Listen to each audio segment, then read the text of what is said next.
trembling of the ground caused when masses of rock suddenly shift below the Earth's surface is called an earthquake. Hundreds of little earthquakes shake the planet every day. Most pass unnoticed. They usually occur along the thin plates that cover the Earth like an eggshell, driven by the heat along the lines called faults. When the plate motion is blocked, the stress builds up and finally the fault gives weight. They release energy that rises through the Earth in the form of seismic waves. Scientists record these waves on called a seismograph. These exact lines show the strength of various seismic waves. Using the lines, scientists grade the earthquakes on the Richter scale. Going to measure one number higher of the Richter scale, its mode releases about 30 times as much energy as the number below it. Every year, about 100,000 earthquakes rumble through the ground, hard enough for people to feel them.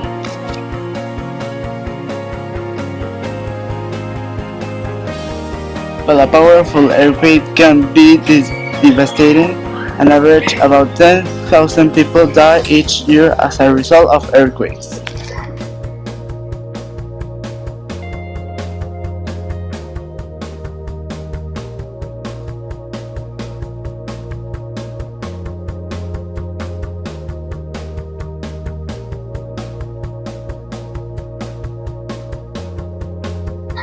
There is no stopping the surface of the Earth from changing and moving. The engineers are focusing on ways to create better buildings, highways, and bridges, structures that will remain safe and stand in one piece the next time the Earth begins to shake.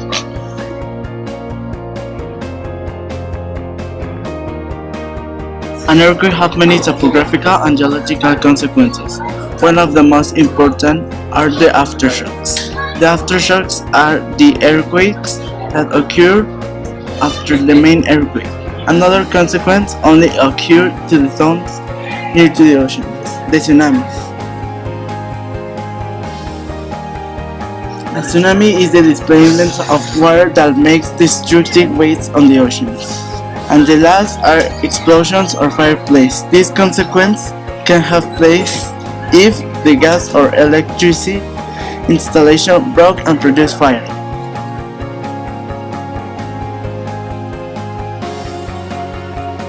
Fire is an area where a large number of earthquakes and volcanic eruptions occur in the basin of the Pacific Ocean. In a 40,000 kilometers horizontal shape, it is associated with a nearly continuous series of volcanic arcs and volcanic faults. It has 462 volcanoes and is home to over 75% of the world's active and dormant volcanoes.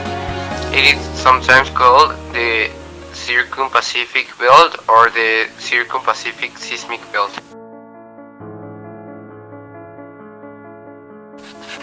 About 90% of the world earthquakes and the 81% of the world's largest earthquakes occurred in the Ring of Fire. The next most seismic is the Alpine Belt, which extends from the Java to Sumatra to the Himalayas, the Mediterranean, and out into the Atlantic. The Mid-Atlantic Ridge is the third most prominent earthquake belt.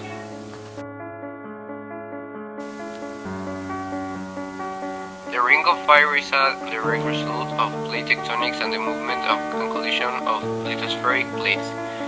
The eastern section of the ring is the result of the Nazca Plate and Cocos Plate being subducted beneath the westward moving South America Plate. The Cocos Plate is being subducted beneath the Caribbean Plate in Central America. A portion of Pacific Plate along with a small one, the Fuca Plate, are being subducted beneath the North America.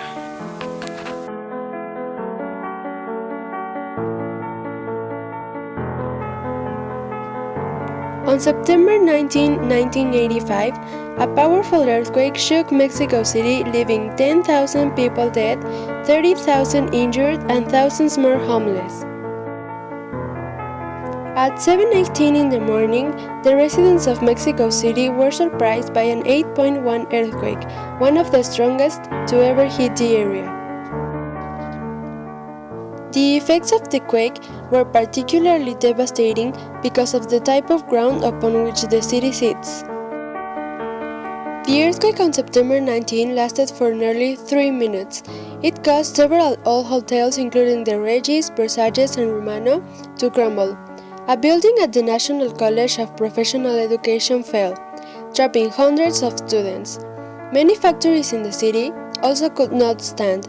Also, the tremors caused gas mains to break, causing fires and explosions throughout the city.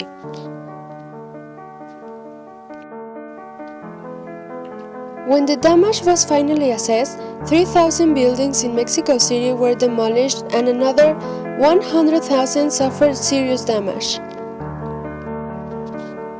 In the hours and days immediately after the first shock, there was an enormous response and solidarity among the city population of 18 million people. Ordinary citizens organized brigades to help with rescue efforts and to provide food, clothing, and emotional support to the homeless. Patients had to be moved from damaged hospitals, especially the National Medical Center. Many of these patients were very ill.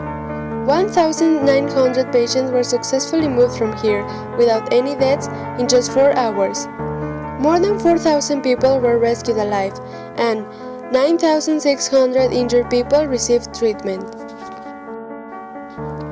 A massive aftershock, almost as severe as the main earthquake, hit the city just 1 day later, magnifying the terrible damage caused by the first tremor.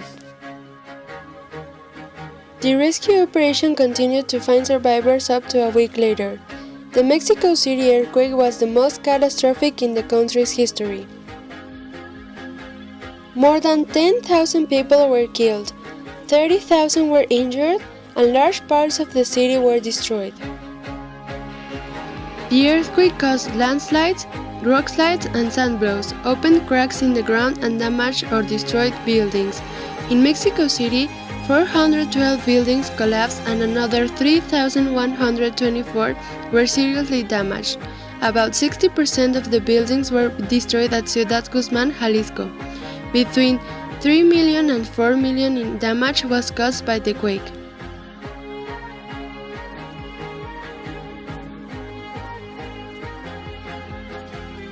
A tsunami was generated which caused some damage at Lázaro Cárdenas, Zihuatanejo, and Manzanillo.